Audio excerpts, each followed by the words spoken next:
Merci beaucoup Pierre Ouzoulias de nous accompagner pendant cette première demi-heure. Vous êtes élu des Hauts-de-Seine, membre du groupe communiste, vice-président du Sénat. Et on va bien sûr longuement parler dans quelques instants avec vous de cette panthéonisation de Missak Manouchian, puisque ça fait longtemps que vous vous battez pour cela. Mais d'abord, un mot de l'actualité. On l'a vu dans le journal. C'est toujours la pression des agriculteurs à 3 jours maintenant d'ouverture du Salon de l'agriculture. Est-ce que vous redoutez un salon agité? Est-ce que vous les encouragez à mener des actions? Moi, je pense que rien n'est réglé. Et que la question fondamentale de l'agriculture française est celle du revenu des agriculteurs. Et pour l'instant, le gouvernement a agité le chiffon rouge des normes, des produits phytosanitaires. L'essentiel n'est pas là. Ce qui est dramatique, c'est que les paysans, et notamment les plus faibles d'entre eux, fournissent un travail gratuit pour que nous puissions manger. Ils sont dans l'incapacité de se rémunérer. Ils travaillent pour rien. Et c'est ça qu'aujourd'hui il faut régler. Sur ce point-là, je n'ai pas entendu le gouvernement. Alors Gabriel Attal, il annonce une nouvelle modification de la loi Egalim. Il y a une mission qui est confiée à des parlementaires pour qu'ils travaillent sur ce sujet. La loi Egalim, justement, qui est chargée d'équilibrer les coûts entre distributeurs et agriculteurs. Et Gabriel Attal, il veut mieux prendre en compte le coût de production des agriculteurs. C'est la bonne réponse? Oui, sauf qu'il n'y arrivera pas sans une dose de protectionnisme. Il faut dire les choses de façon très claire. Voilà. Si on ne protège pas nos paysans d'une concurrence déloyale qui vient de l'Europe et potentiellement de l'Ukraine et d'autres pays à l'extérieur, ils n'y arriveront pas. On ne peut pas leur imposer de respecter des normes environnementales, des normes alimentaires et laisser rentrer des produits qui, eux, sont soumis à aucune norme. Donc, ça veut dire tordre un peu les règles européennes? Tout à fait, tout à fait, tout à fait. On est en pleine campagne européenne. Il faut dire aux agriculteurs qu'on a besoin d'un protectionnisme. C'est aujourd'hui une solution. On va parler d'un autre sujet, ce sont les grèves. Il y a eu des grèves de la SNCF le week-end dernier, il y en aura peut-être le week-end prochain. Et hier, sur Sud Radio, la ministre des Relations avec le Parlement, Marie Lebec, n'a pas exclu de sanctuariser des périodes sans grève dans les transports au nom de la mission de service public de la SNCF. C'est ce que demandent ici au Sénat les centristes, c'est ce que demandent les Républicains. Est-ce qu'ils n'ont pas raison de dire que ces grèves, a fortiori pendant les vacances, sont une atteinte à la liberté de circulation? La liberté de grève, elle est garantie par la Constitution. Donc je ne vois pas comment on pourrait considérer que la Constitution doit s'interrompre pendant les vacances. La Constitution, elle donne des droits pendant la totalité de l'année, pas de façon interrompue. Mais il y a déjà eu, par exemple, quand Nicolas Sarkozy a mis en place le service minimum, c'était un peu une manière déjà de... Qui ne fonctionne pas. De restreindre un peu le droit de grève. Est-ce que là, c'est pas une restriction générale du droit de grève? Bien sûr. C'est pendant certains jours précis. Pour vous, il ne faut pas réfléchir à ça. Sauf que le service minimum, ça fonctionne pas. Moi, je prends le RER B tous les matins, il n'y a pas de service minimum, il fonctionne jamais. Donc, je trouve même qu'il fonctionne mieux en période de grève que dans les autres jours de la semaine.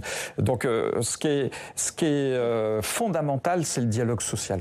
Et dans notre pays, il y a un dialogue social avec les agriculteurs. On le voit, parce qu'ils sont convoqués régulièrement à l'Élysée, à Matignon, mais pas avec les autres syndicats. Voilà. Donc il faut mettre tout le monde autour de la table, c'est ce qu'on demande au gouvernement. Vous demandez quoi? Une conférence sociale très rapidement? Bien sûr, un dialogue social, un vrai dialogue social. Et puis pour les agents qui vont être obligés de travailler cet été pendant les Jeux Olympiques et dont on va priver de vacances, c'est quand même la réalité, je pense qu'il y a une prime substantielle, tout le monde comprendra ça. Pour tout le monde. Là, il y en a une qui est annoncée pour les forces de l'ordre, vous vous dites qu'il en faut une pour bien sûr, bien sûr. On va parler de Missak Manouchian. Puisqu'à 18h30, Missak Manouchian fera donc son entrée au Panthéon, accompagné de son épouse, Mélinée. C'est la première fois qu'un résistant communiste et étranger est panthéonisé. C'est pour vous l'aboutissement d'un combat. On va revenir là-dessus, vous allez nous le raconter. D'abord, on va voir qui était Missak Manouchian et pourquoi il a marqué l'histoire. C'est avec Steve Jourdain.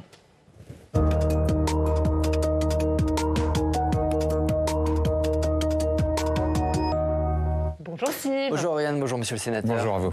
Et Steve, on va voir avec vous qu'était le groupe Manouchian. Oui, le groupe Manouchian, c'est un groupe de résistants fusillés il y a tout juste 80 ans, le 21 février 1944. Alors le terme de groupe Manouchian n'est pas utilisé par tous les historiens de la même manière, mais dans la mémoire collective, le terme fait référence à 23 combattants arrêtés par la police française puis livrés aux nazis. La particularité du groupe, c'est notamment l'origine de ses membres. Ils sont en très grande majorité des étrangers, ils sont très jeunes, entre 20 et 30 ans pour la plupart. On ne compte parmi eux que 3 Français. Ils viennent d'un peu partout, ils n'ont plus rien à perdre, ou en tout cas pas grand-chose. Certains ont perdu leurs parents, tués par les nazis. Sur les 23, on compte 6 nationalités différentes. La majorité sont des Juifs persécutés. Il y a des Espagnols, des Hongrois, des Polonais, des Italiens, des Roumains et des Arméniens. Et justement, Missak Manouchian, qui fait donc son entrée au Panthéon, est lui-même arménien. Oui, et il demande la nationalité française par 2 fois pour pouvoir s'engager dans l'armée française, mais ne l'obtient pas. Missak Manouchian est un ouvrier, poète, journaliste communiste. Il est survivant du génocide arménien. Il vient se réfugier en France au début des années 20 et s'engage dans la lutte antifasciste. 1941, l'Union soviétique entre en guerre contre Hitler. 2 ans plus tard, Missak Manouchian devient le chef des FTP-MOI pour la région parisienne, une unité mise en place par le Parti communiste pour entraîner les immigrés dans un combat terroriste contre l'occupant nazi. Le plus grand fait d'armes du groupe Manouchian, c'est l'assassinat du colonel SS Julius Ritter. C'est en septembre 1943. Ritter était le responsable du STO, le service du travail obligatoire qui fournit de la main-d'œuvre française aux Allemands. Il est abattu près de son domicile au moment où il monte dans sa voiture. De tels actes, le groupe Manouchian va en mener beaucoup. En quelques mois, ce sont plus de 115 actions à Paris et en Île-de-France qui sont réalisées. C'est un véritable travail de harcèlement qui est mené contre l'occupant nazi. Jusqu'à l'arrestation de ses membres, c'est en novembre 1943. Oui, les nazis vont tenter de profiter de ces arrestations pour discréditer l'ensemble de la résistance. Ils publient une affiche qui va être placardée dans toute la France. On peut y voir le visage de 10 fusillés, 10 donc sur les 23 du groupe Manouchian. Ils sont choisis notamment en raison de leur nom à consonance étrangère. Les nazis veulent faire peur aux Français en faisant croire que la résistance est entre les mains de criminels étrangers. Les Juifs sont clairement visés par cette propagande. Sur les 10 de la fiche rouge, 7 sont juifs.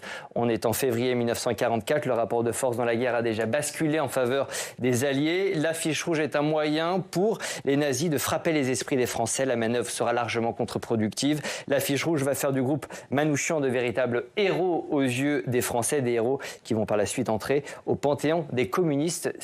Dès les années 50. Monsieur le sénateur, votre grand-père a participé à l'entrée de la mémoire du groupe Manouchian au Panthéon communiste. Est-ce que vous pouvez nous raconter cette petite histoire ?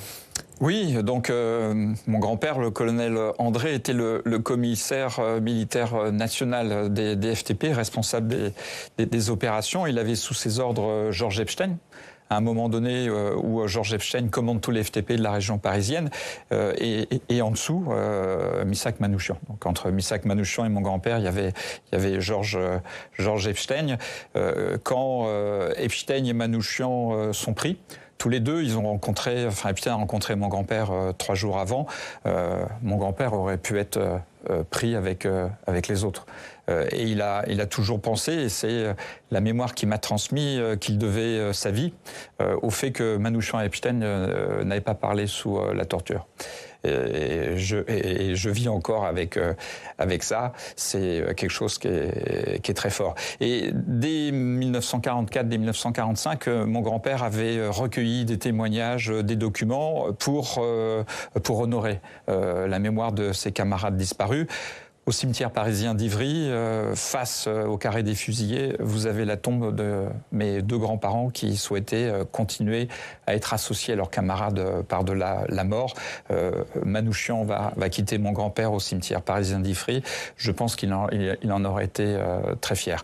Donc la mémoire de Manouchian, auquel j'ajoute celle d'Epstein, n'a jamais quitté. Et il fait une demande, votre grand-père fait une demande pour que une rue soit... Dès 1951, tout à fait. À Paris, dans le 20e arrondissement. Tout à fait. Rue qui existe encore. Dès 1951, il fait cette démarche. Donc la mémoire de Manouchian n'a jamais quitté notre conscience communiste. Vous étiez hier soir au Mont-Valérien, on a vu les images dans le journal à cette cérémonie de veillée qui a marqué le début de la panthéonisation. Qu'est-ce que vous avez ressenti ? Beaucoup de choses. Beaucoup de choses. La première, c'est une nation réunie. Une nation réunie... Vous l'avez dit, la mémoire de la résistance communiste rampe maintenant au Panthéon. Elle aurait pu le faire plus tôt, peut-être. Voilà. Mais ce que j'ai ressenti hier soir, c'est une réconciliation de plusieurs mémoires. La mémoire de la résistance gaulliste, celle des socialistes, des catholiques, des francs-maçons, etc., des juifs, bien évidemment. Et ce soir, c'était un moment où la France, tout entière, dans ce qu'elle porte de plus noble, rendait hommage à ces étrangers qui étaient morts pour un idéal qui nous dépasse tous et qui renvoie à la vocation fortement universelle et universaliste de la France. Je pense que c'est le message fondamental de la cérémonie d'hier soir. Je pense que ça sera celle aussi de ce soir. La France est plus grande qu'elle quand elle porte un message universel de ce type-là. On parlait des communistes. L'entrée, c'est la première fois que des communistes vont entrer au Panthéon. C'est la correction d'une anomalie, selon vous ? Disons qu'après la libération, ce qui a été privilégié, c'est la mémoire gaulliste de la résistance. Bien évidemment, on était dans un contexte de guerre froide. Gaullistes et communistes ne défendaient pas tout à fait le même camp. Là, ce qu'on assiste avec cette panthéonisation, c'est la réconciliation. Une réconciliation autour de choses qui nous réunissent. Au-delà des petites polémiques vaines du moment qui n'ont pas beaucoup d'intérêt. Mais ce que je retiens, c'est la force symbolique que représente Manouchian auprès de la jeunesse. Est-ce que ça parle à la jeunesse? Qu'est-ce que ça veut dire un étranger mort pour la France? Qu'est-ce que ça veut dire être français? Et là, avec le groupe Manouchian, il y a une merveilleuse illustration de ce c'est qu'être français. Du coup, vous saluez ce choix fait par Emmanuel Macron, Bien sûr. parce que c'est à lui qu'on doit cette panthéonisation. Bien sûr. Qu'est-ce que vous attendez ce soir du chef de l'État qui va prononcer un discours? Un discours très fort, conforme à ce qu'il nous a dit quand il nous a reçus avec Denis Péchanski, avec Katia Guerra-Guiossan et puis avec Jean-Pierre Sakoun qui faisait partie du petit groupe. Ce qu'il voulait vraiment mettre en avant, lui en tant que président de la France, représentant la nation, c'est un étranger mort pour la France. Pourquoi des étrangers meurent pour la France? Et ça, je pense que c'est fondamental. Vous parliez de petites polémiques tout à l'heure. Il y a quand même des polémiques qui sont vraiment politiques. La présence du Rassemblement national à cette entrée au Panthéon, qu'est-ce que vous en pensez? Est-ce que c'est normal? C'est un hommage national. Des députés du Rassemblement national doivent être présents. Il faut exclure personne. Mais le combat de Manouchian, c'est un combat contre une politique qui désigne l'étranger comme le bouc émissaire permanent, celui qui est responsable de tout. Ces hommes-là, et cette femme, Olga Bancic, ont été livrés par la police française aux autorités d'occupation. Et les autorités françaises, ce qu'elles voulaient, ce qu'elles recherchaient, c'était surtout des visages de communistes, de juifs. Parce que pour le régime de Vichy, la France avait perdu la guerre parce qu'elle était minée de l'intérieur par des gens qui représentaient l'anti-France. Les juifs, les communistes, etc. Donc je crois que quand on va ce soir à la cérémonie, il faut en conscience se dire si on est tout à fait d'accord avec ce que portait Manouchian et notamment ce geste de fraternité absolue vis-à-vis des autres. Relisez la dernière lettre de Manouchian, il dit « Je meurs sans haine pour le peuple allemand ». On va en parler. Il va être fusillé par des Allemands, il dit « Je meurs sans haine pour le peuple allemand ». On va en parler, mais un mot sur le discours d'Emmanuel Macron. Est-ce que vous pensez que ce soir, il va parler dans son discours de la figure de l'étranger? Est-ce que, selon vous, il va développer en creux sa vision de l'immigration? Oui, moi je pense qu'il va le faire parce que, encore une fois, cette panthéonisation, elle questionne fondamentalement le rapport à la nationalité et à la France. Voilà. Pour Manouchian, c'est aussi mon projet, la France, c'est un projet politique qui s'adresse à tout le monde. Pour d'autres, la France, c'est un projet ethnique. Donc ça renvoie au sang. Pour Manouchian et moi-même, ça renvoie au sol. Et on retrouve le débat entre droit du sang et droit du sol. Il est absolument fondamental encore aujourd'hui. Est-ce que, dans son interview à l'Humanité, le chef de l'État, il parle de Français de préférence? C'est une expression que vous reprendriez? Oui, je la trouve belle parce que Manouchian, quand il est dans son orphelinat au Liban, il peut aller dans plusieurs endroits. Il peut rejoindre l'Arménie soviétique, il y en a beaucoup qui l'ont fait, mais Manouchian choisit la France.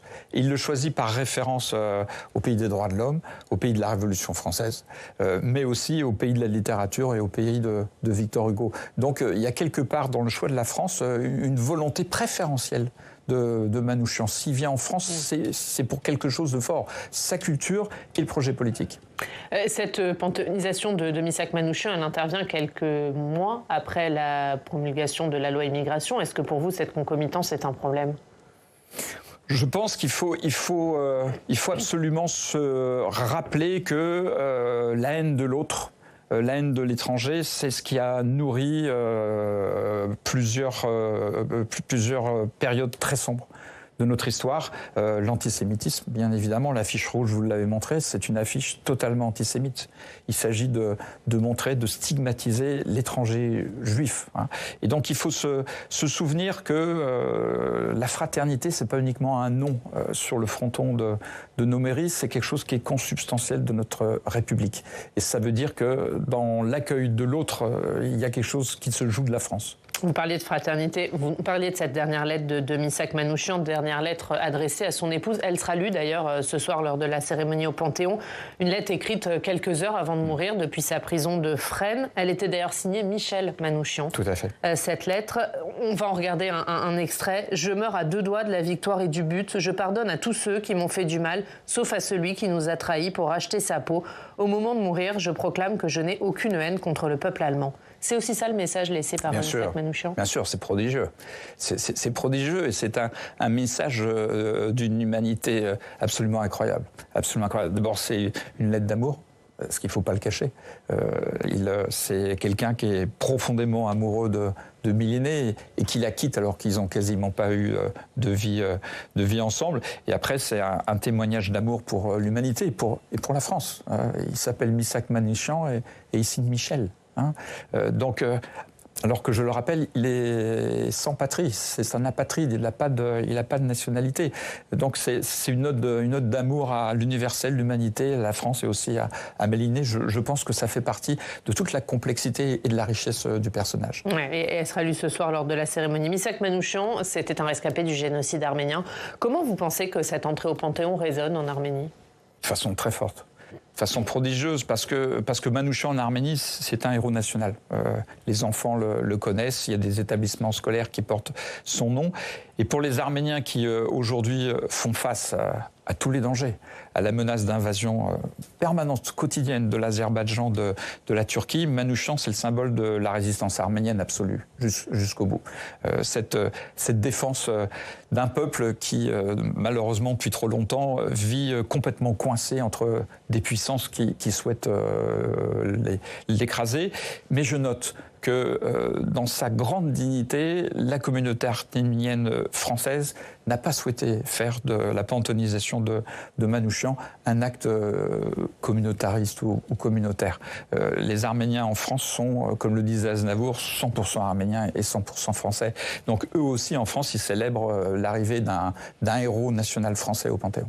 Dernière question. Oui, un petit mot. Vous êtes un universitaire, monsieur le sénateur. J'aimerais un mot sur cette polémique un peu historique qui a traversé plusieurs journaux ces dernières semaines, avec certains historiens qui accusent le Parti communiste d'avoir invisibilisé l'origine juive de certains individus de ce groupe Manouchian et demandent, ces historiens, alors je pense à Annette Virvorka, demandent à Emmanuel Macron de ne pas tomber dans ce piège. Quel est votre avis là-dessus ? Comment vous avez accueilli toutes ces tribunes qui ont circulé ces dernières semaine. Quel piège ? Le président l'a dit clairement et la cérémonie d'hier soir montrait bien que c'est Manouchian qui rentre, mais qui rentre avec l'armée des ombres, avec tous ceux qui sont là avec nous. Et dans le Panthéon, on l'a pas assez dit, il y a un événement tout à fait historique. C'est-à-dire qu'il y a bien évidemment le cercueil de Missak et Millenay, mais à l'entrée du caveau numéro 13, dans le mur du Panthéon, il y aura en lettres de bronze le nom des 23 plus Epstein qui sont tombés avec lui. Donc c'est tout le groupe Manouchian qui rentre au Panthéon, personne n'est exclu. Et bien évidemment, avec le groupe Manouchian, c'est tous les étrangers et au-delà, tous les résistants. Donc c'est vraiment un moment de réunification de la mémoire et c'est ce qu'il faut retenir principalement. Merci Steve, à tout à l'heure. À tout à l'heure, on parlera du Salon de l'Agriculture. Ce sera à suivre dans le club. On va continuer à parler de Missak Manouchian puisque ça fait la une de la Marseillaise, du journal La Marseillaise ce matin. On va à Marseille justement, on retrouve Léo Purguet. Bonjour Léo, merci beaucoup d'être avec nous, président et directeur éditorial du journal La Marseillaise, et à lire ce matin dans vos pages un gros supplément, 12 pages sur la panthéonisation de Missak Manouchian. Oui, un supplément qui nous permet de revenir sur l'histoire extraordinaire de ce résistant et de ses compagnons qui l'ont accompagné jusque dans la mort. C'est évidemment un événement qui résonne très fort à la Marseillaise, qui est un journal lui-même issu de la résistance et qui compte parmi ses fondateurs des FTP Moy. Je voulais demander à Pierre Ouzoulias, au-delà du symbole de cette cérémonie au Panthéon, comment s'appuyer sur elle pour transmettre la mémoire de la Seconde Guerre mondiale qui est en train de s'effacer avec la disparition des derniers survivants. C'est toujours le problème. Moi, ma génération a été bercée par les témoignages des survivants de la Shoah, des camps, et la transmission était beaucoup plus forte, presque émotionnelle. Pour les jeunes aujourd'hui, c'est bien évidemment plus compliqué de s'identifier avec ces personnages. Je pense que le devoir de mémoire que nous devons accomplir pour rester dignes d'eux, comme nous le demandait Manouchian, c'est de dire que leurs combats sont encore les nôtres aujourd'hui et qu'ils sont morts pour un projet politique que nous devons continuer à animer. Moi, je travaille beaucoup dans les établissements scolaires. Je suis surpris de voir combien la figure de Manouchian parle aux jeunes qui sont en quête de sens et qui se demandent quoi faire de leur vie. Et Manouchian, c'est quelqu'un qui a construit sa vie comme une œuvre d'art au service d'un projet politique qui doit être encore le nôtre aujourd'hui. Léo, vous nous parlez de transmission, d'école. On va parler d'un autre sujet qui concerne l'école. C'est la question de l'expérimentation de l'uniforme. Est-ce que ça avance dans votre département des Bouches-du-Rhône ? Oui, nous avons annoncé hier que le conseil départemental des Bouches-du-Rhône avait d'ailleurs lancé son marché public pour l'achat des premières tenues uniques. Il semblerait que ces expérimentations soient quand même assez circonscrites.